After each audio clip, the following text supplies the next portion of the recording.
દર્શક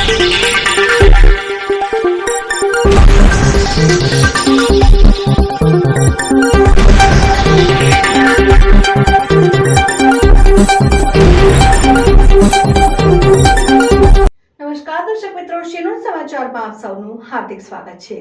શિનોર તાલુકા મથકે આવેલ કુમાર પ્રાથમિક શાળા ખાતે નવનિર્મિત મકાનનું ધારાસભ્ય અક્ષય પટેલના હસ્તે લોકાર્પણ કરવામાં આવ્યું। ગુજરાત રાજ્યના શિક્ષણ વિભાગના સમગ્ર શિક્ષા અભિયાન અંતર્ગત ભણશે ગુજરાત આગળ વધશે ગુજરાતના નેમ સાથે વડોદરા જિલ્લા પ્રાથમિક શિક્ષણ સમિતિ દ્વારા સરકારી ગ્રાન્ટમાંથી શિનોર તાલુકા મથકે આવેલ કુમાર પ્રાથમિક શાળા ખાતે નવીન મકાન નિર્માણ કરવામાં આવ્યું, જેને લઈને શિનોર કુમાર પ્રાથમિક શાળા અને એસએમસી પરિવાર શિનોર દ્વારા આજરોજ લોકાર્પણ કાર્યક્રમ આયોજિત કરાયો, જેમાં ધારાસભ્ય અક્ષય પટેલના હસ્તે નવીન મકાનનું લોકાર્પણ કરવામાં આવ્યું। આ પ્રસંગે જિલ્લા શિક્ષણ સમિતિના ચેરમેન જિગ્નેશ વસાવા, સહકારી આગેવાન વિકાસભાઈ પટેલ, આ ઉપરાંત તાલુકા પ્રાથમિક શિક્ષણાધિકારી અશોકભાઈ પ્રજાપતિ, તાલુકા બીઆરસી કોઓર્ડિનેટર પ્રિતેશભાઈ, તાલુકા પ્રાથમિક શિક્ષક સંઘના ઉપપ્રમુખ સંજયભાઈ પટેલ સહિતના મહાનુભાવો અને શાળાના શિક્ષકો વિદ્યાર્થીઓ ઉપસ્થિત રહ્યા હતા। રિપોર્ટર સંજય ખત્રી, શિનોર સમાચાર ન્યૂઝ, શિનોર। આજરોજ શિનોર ખાતે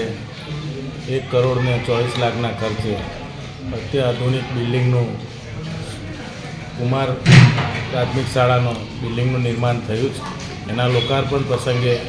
આજે ગામના તમામ લોકો, આગેવાનો અને શિક્ષકગણ સાથે ઉપસ્થિત રહ્યા હતા અને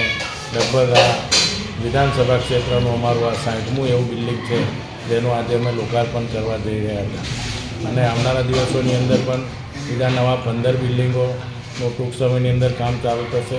અને બીજા 20 બિલ્ડિંગોની જે માગણી આવી છે એ પણ વહેલી તકે એની મંજૂરી આવે એ રીતે અમે બધા કામગીરી કરી રહ્યા છીએ અને શિક્ષણ ક્ષેત્રે એક આગવું વડોદરા જિલ્લાની અંદર કરજણ તાલુકાના કરજણ, શિનોર અને પોર વિસ્તારની અંદર